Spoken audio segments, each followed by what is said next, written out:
To je kaminska peč Filo, ki ima, bom rekel, to ovalno rešetko, ki pomeni, da je bolj poševen, plaven, da lahko vidimo, bom rekel, čez celo steklo ogenj raztegnen.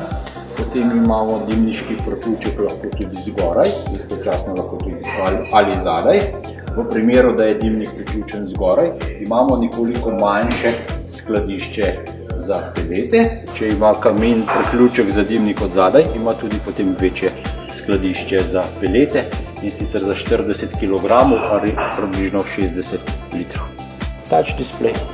Imamo potem to sekundarno kroženje zraka, mimo stekla, da steklo ne zasaji, pa potem spodaj prostor za pepel, ki se ga ven pospravlja.